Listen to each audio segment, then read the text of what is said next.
genres are like marketing categories. So, we're talking about the blues and like the emergence of race records in like the early 20th century versus, other Tin Pan Alley songs. And so in the early, like once, basically the history, as you know quite well, once albums were being marketed and distributed, they're also tied to the race of the musician. So that's where we get the genres from. And then by the time you get to like the 60s and there are new categories, like R&B is a new category, right? And that's seen as like black music, where you're getting rock all of a sudden being seen as like white music. So all of these categories that are really about marketing and audience are also tied to racial identities, geographies, and culture and language.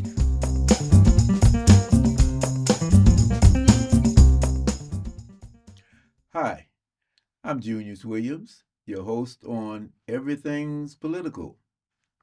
And this season, and this is season 6, we've been talking about the power of music.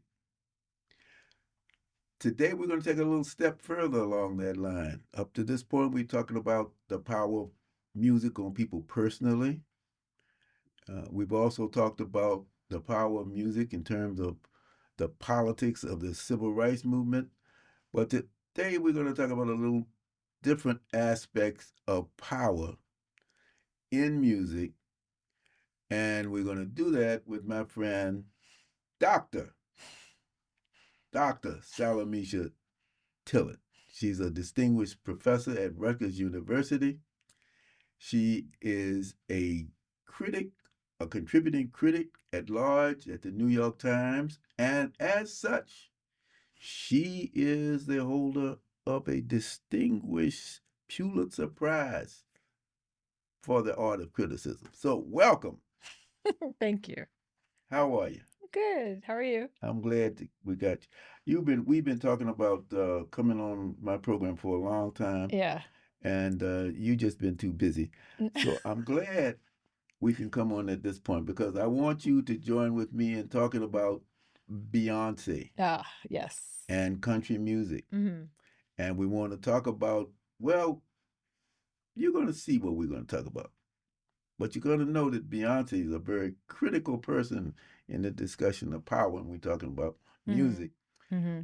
But I don't want to get too far ahead of the story. So, why don't you tell us a little bit about what you know about Beyoncé? Well, sometimes I say I'm a late fan of Beyonce's work, but that's usually because I'm telling a lie, meaning that I say I became a fan of hers with the album Lemonade. And that was probably her most political album, but also most diverse in terms of genres at the time. But I really became a fan of Beyonce's when she first became a solo artist. And she has this song called Crazy in Love. And if you see the video, she like drops to the ground and does like a side kick. And I was like, oh, she's amazing. So I really became a Beyonce fan then. But I claim her later. And I didn't, she's younger than me. So I didn't actually grow up listening to Destiny's Child the way that millennials or people slightly younger than me did. So it was really solo artist Beyonce that caught my attention. My first one was, if you want it, you better put a ring on it. Oh, yeah. Loved it. Yeah. Loved it. So she's quite a professional. Yeah. I mean, she's more than just what you see on the surface, as a lot of these folks are. Yeah. My daughter Camille, Mm-hmm. she will go to California Mm-hmm. to see a Beyoncé concert. Mm-hmm. She will go to see a concert in New York, Mm-hmm. and then go the next day and see the same concert. Yeah. And that's how I got to see the first Beyoncé concert that I saw. Oh, wait, which concert was that? The one where she did the ring on it. Oh, okay. Whatever that was. Yeah. And it just, when I go to these concerts, I put cotton or something in my ear because it's too loud. I don't care how good the music is, they just play it too loud. Yeah, it's too loud. I don't know what's wrong with these people. Yeah. Well, there's like headphones you could layer, but it's true. So what do you see when you go to a Beyonce concert? I'm curious because I think she's probably one of our greatest living entertainers. Like to see a Beyonce concert and to see the evolution of a Beyonce concert is quite a feat and a spectacle. It's one thing to be able to sing, but to be able to sing and dance and put a spin on the song. Yeah. That's convincing. Yeah. Very few people can do that. Yeah. And I'm a critic. Yeah. Speaking to a critic. Yeah. I'm a critic of musicians who can't do that. Yeah. Now you saw more of that, like Sammy Davis Jr. Yeah. Back in my day. Yeah. Actually before me. Yeah. But Sammy Davis Jr. was a dancer, B, a singer, and he was an actor. Yeah. Now I can't say that she did that good with the acting thing, but she's persuasive. Let's put it that way. She's persuasive with a song. Yeah. So that's what I saw. Okay. And what about James Brown? I've kind of put her in that tradition of just being like a show woman on stage with that kind of energy. Maximum rhythm. I just can't describe what he can do with the rhythm and put it in words. You got to hear it. If you haven't heard James Brown, something's wrong with you. But you need to when you hear it all the time, because he's one of the most sampled people in hip hop. Yeah, the most sampled, I think, actually. Yeah, well, he could be. Yeah. The most sampled person, musician in hip hop, and all his people. Not only do they have to have rhythm, they got to play and follow his direction. Yeah. And to be able to stop on the dime and go down D, down D. I mean, and when we were dancing to that, then we would change our step when he went to down D. So that was very important to me. James Brown, you got me all excited here. Yeah. No, but that's one of my favorite people. Because I think of her in these various traditions. And one of the things I think is really interesting about Beyonce, particularly when you go to a concert of hers, is she's actually the musical director, which I don't think a lot of people are aware of. I didn't know that. She's both kind of choreographing the song transitions and also the big visionary for the show. And so that's kind of what makes her remarkable in another way, I think, other than her singing and her dancing, is that she has this ability to communicate the depths of her artistry in a way that we may not expect her to do, but that she's very, very involved in and, a master of, I think. Because a concert of Beyonce's I think everyone should attend one Beyonce concert in their lifetime just to appreciate, it was important to, attend a Prince concert or something like that. It's just one of these moments that are rare to experience. Or James Brown concert. James Brown, exactly. I saw my first James Brown concert in New Haven when I was in law school. And it was significant in another way because my date and I recognized some police brutality, and we had to go to trial because of the what was happening out front at the James Brown concert. So it was James Brown, Beyonce. I put them on the same level for musicality. Yeah. That's an interesting little side note. We're not talking about James Brown. But we're talking about traditions and Black music and politics and power. So what we are talking about, since you're in the New York Times, this was an article that I clipped from about a year ago, May.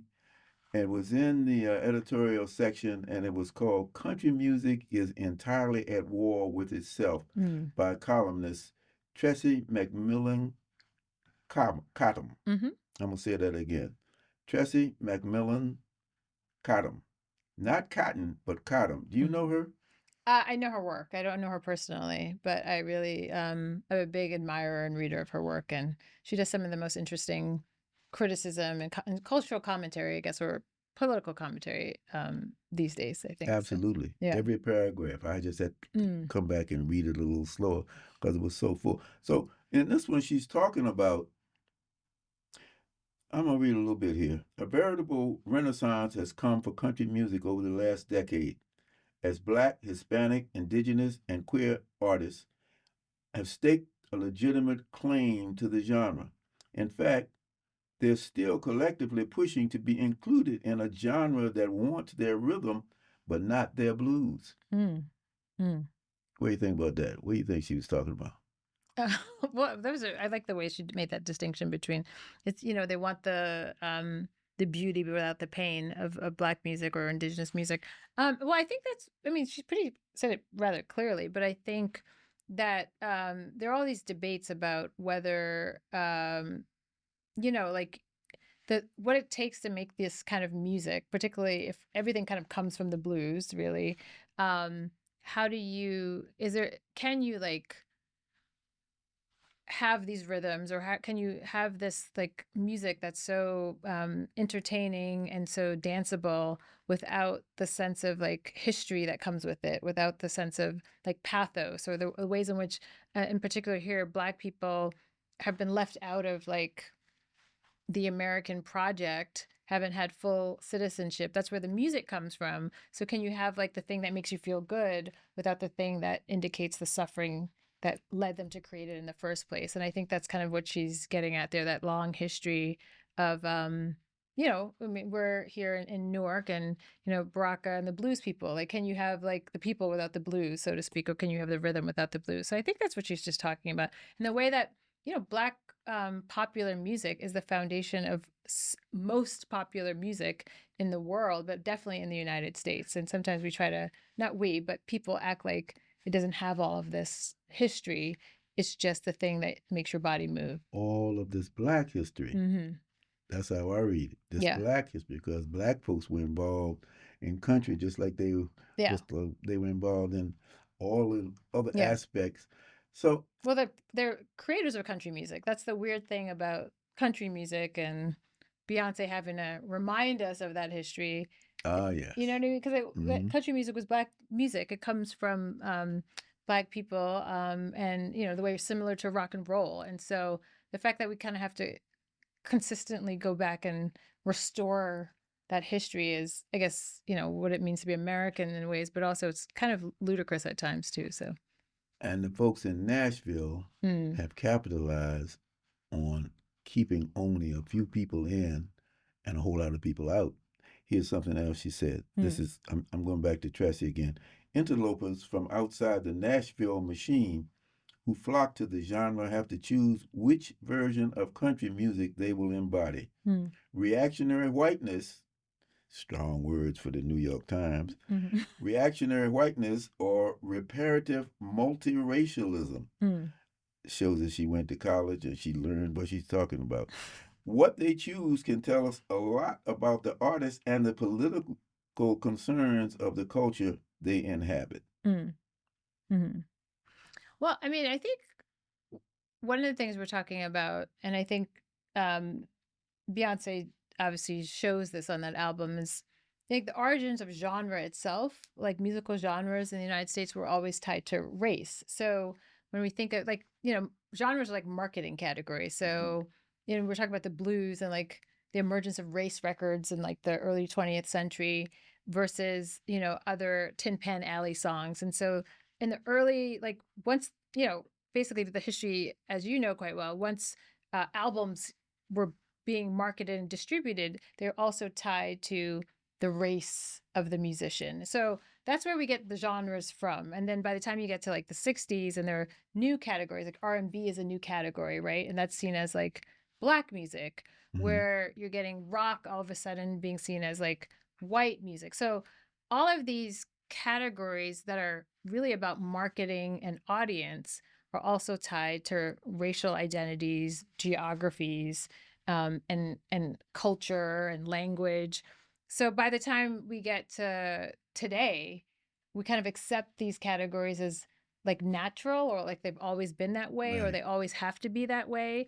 And I think the artists themselves may be pushing back against that when you listen to them, but the marketing of the music is still tied to these old categories.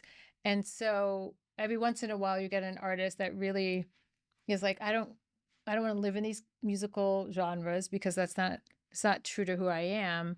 But also wants to experiment with like their voice, their sound, their identity. And you get, I think, a more honest like depiction of music or expression of music that lives outside of musical categories. But for marketing, you still, if you're on Spotify and you're like looking up a song, it's going to be marked in a certain category because it's something that's more sellable. And one of the categories that has been substantially white from the marketing standpoint up to now has been country music. Yeah. And Beyonce said, hey, well, I want to do some country music. Yeah.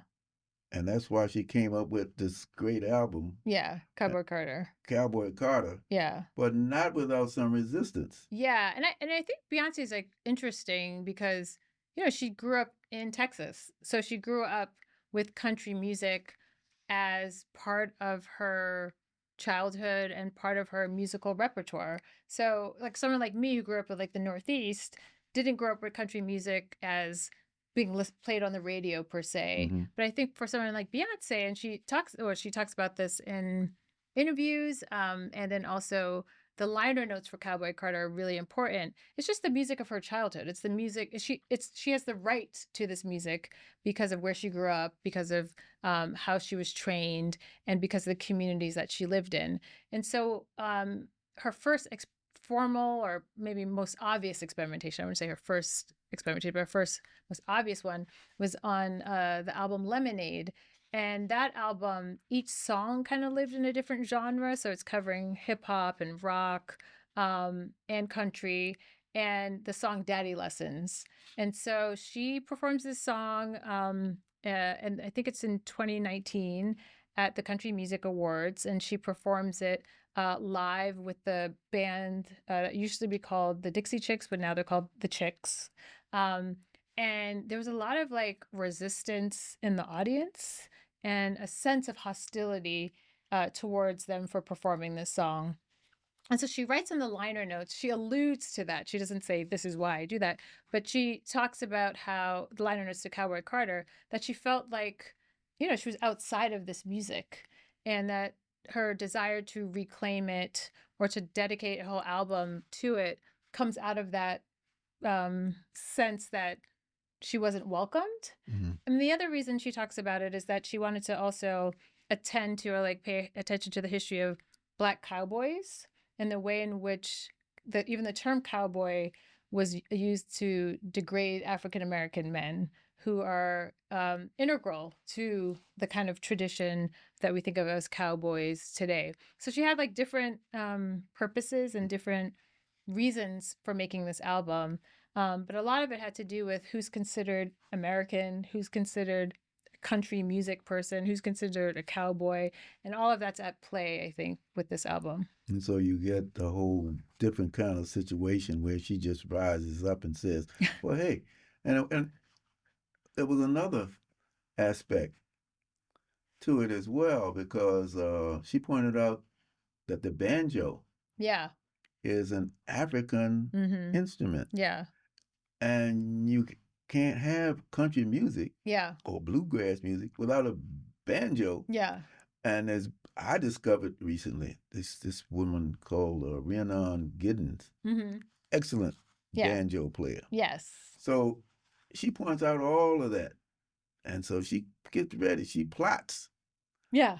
She plots. She says, hey, now the thing is, country music, this is, I'm going to read a little bit about this. We could discuss this all ad infinitum.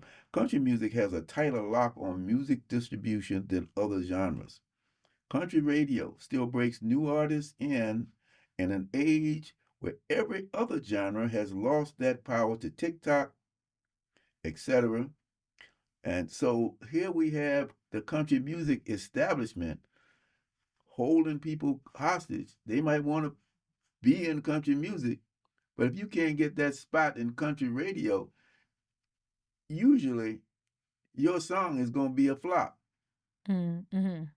Yeah, the gatekeepers of country music. And that makes it quite an astonishing feat, what Beyonce was able to achieve with her album, being a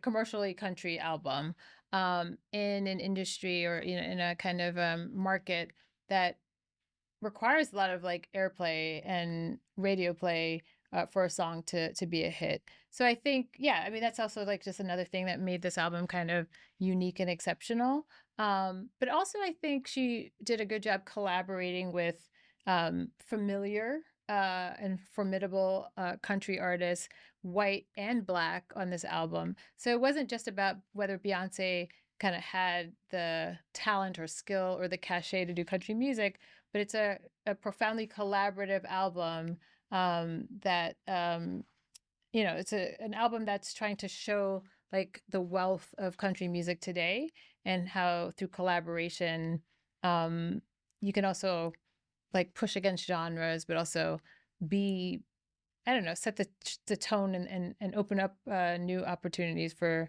Black country artists coming after her. This is what she did.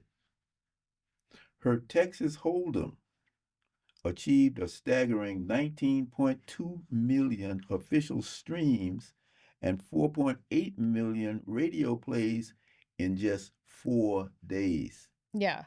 4 days. Yeah. This wasn't merely a personal triumph, and I'm reading from an article. This is another article by Chantel Williams. How is Beyonce's country music redrawing the genre's boundaries? This was in an internet magazine called Taylor. And this wasn't merely a personal triumph. It marked a historical moment, establishing Beyonce as and this is all underlined, and I'm underlining now too with my voice, Beyonce as the first Black woman artist to land a #1 hit on Billboard's Hot Country Songs chart. Yeah. Wow. Yeah. Yeah. She did it. She did it, and she won Best Country Album of the Year at the Grammys, which is another historic feat. So in addition to the streaming and the Billboard charting, and she won the big prize. So, and I don't think she was nominated at the CMAs that year, which also is back to your point about who determines what country music is, and who's listening to it. You may have two different groups determining the same thing, and punishing someone for trying to enter the category, and then rewarding them for expanding it at the same time. So how did she do it? How'd she get all of that play over a 4-day period?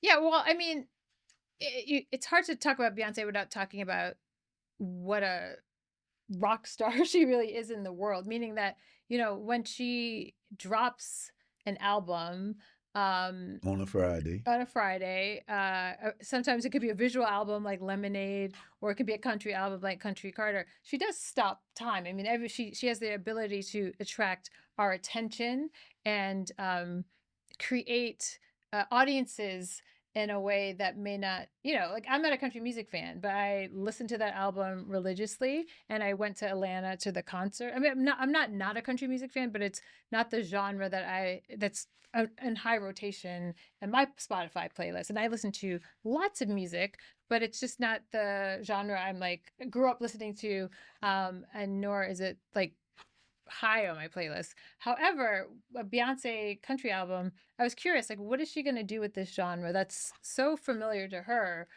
but she's trying to bring in all of these other sounds and identities, and paying deference to the people who came before, like DeFord Bailey and Ray Charles and Linda Martell. Linda Martell, the first Black woman to appear at the old Grand Ole Opry. Yeah, exactly. So she did a lot, and then she is also like sneaking in like rock and roll in that as well. She has a flamenco song which kind of stands out in the album. So she's doing so much in one thing. So I think for me, like, if it wasn't Beyonce, does it mean that it wouldn't be #1? Well, we had Shabuzi have like a country song that was country and rock that went pretty high. We've had some people really kind of playing in this genre or owning this genre for a minute. It's just that when Beyonce kind of dropped the album, we could see like, oh, this is what it's like when someone who does something over here expands it and then adds all of that skill and ingenuity to this other genre. Like, whoa, like, what does it do to country music, and what does it do for Beyonce? And I think those two things we're all curious about. And then there's a third thing. Yeah. There's a third thing. It's called the Beehive. The Beehive, okay. Of which my daughter is a part. Is an active member. Remember? Yeah. She put out the call. Yeah. Oh, for people to. So people who were not listening ever to country. Listen to this album. Listen to that album. Yeah. That's why in 4 days Yeah. she got 19 plus Yeah. 6 or whatever it Yeah. was. So there's another kind of power there. I mean, Yeah. we think about the civil rights movement was able to galvanize all of those people and bring them to one spot at one time. I'm a product of that. I listened to that call and I came out. A lot of people. But here's a woman who is in show business, who can stop the musical world, turn it on a dime, because she's got millions of people who listen to her. Yeah. And they didn't have anything. They didn't know what to do with her. They weren't, the traditional folks weren't involved in this. Yeah. They had to give her an award. Yeah. Well, they did it though. The CMAs No, did it, not them. I'm talking about Grammys. the Grammy people. Yeah. How do you do that? Yeah. Well, they The had to give her. Beehive.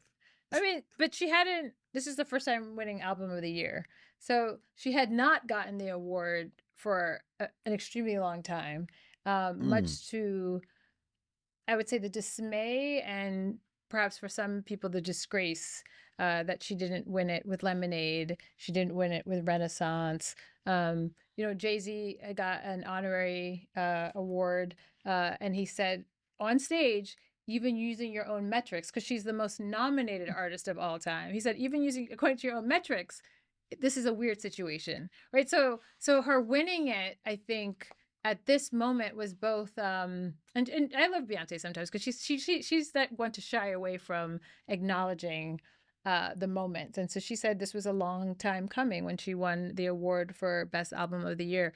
But she was really shocked she won country.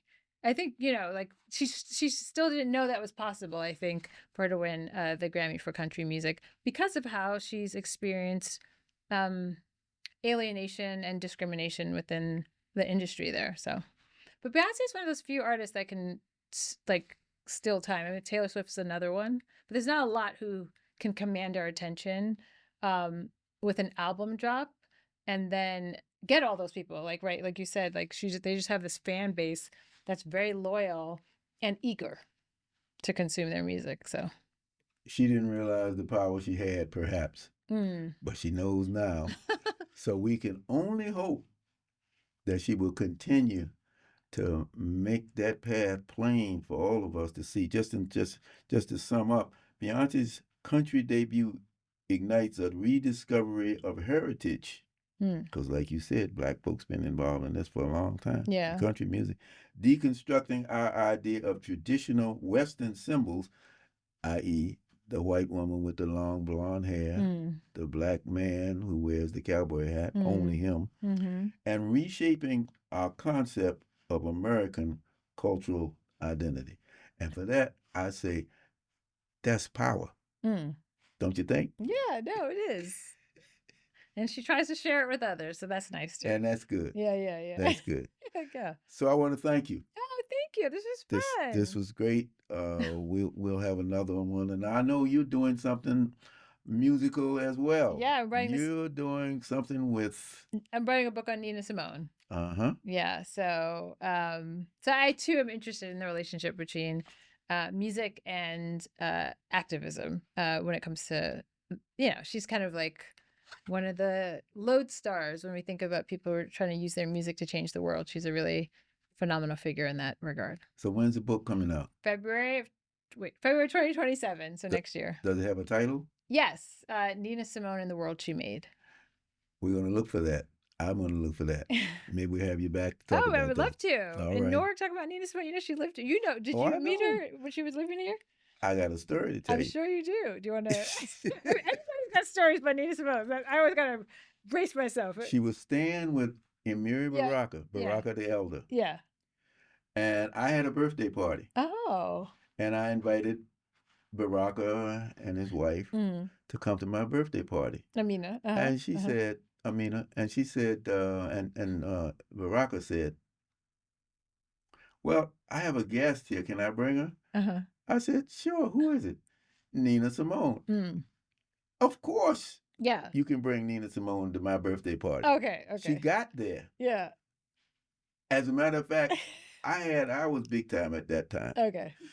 I mean, you got Nina Simone coming to your birthday party. I had Nina Simone coming to my yeah. And the birthday party was at the Newark Museum. Oh, Oh, okay. It was big time. It was a really fancy party. Really big time. Okay. What number was this?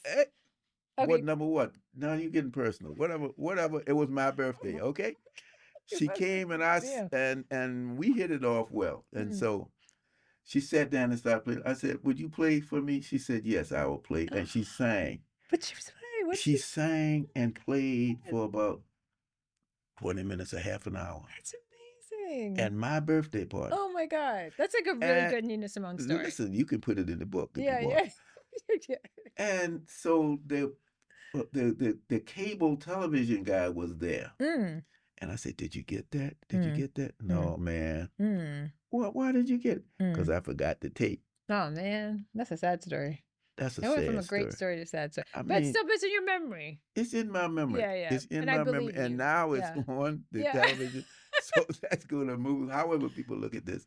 So I'm very happy that I had that affinity. Yeah, it's enough amazing. of an affinity with her that she would even think about singing. That's beautiful. Oh, it's a good story. That's a good story. Yeah, good story to end. Thank you for sharing that.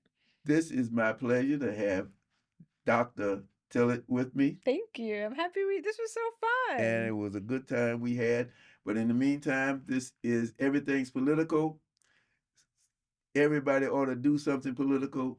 Find those little veins of politicality in all that you do, as we did with Beyoncé. Nobody thinks about Beyoncé in terms of power, but she got it. She's got a lot. So come back to us next time.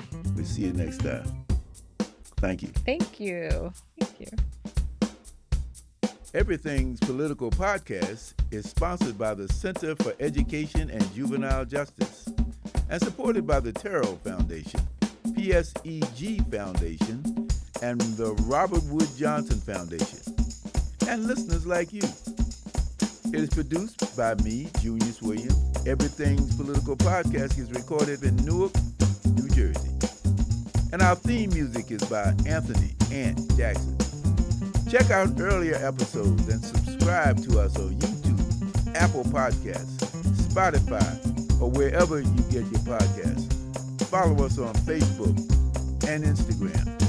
See you next time, and remember, stay political.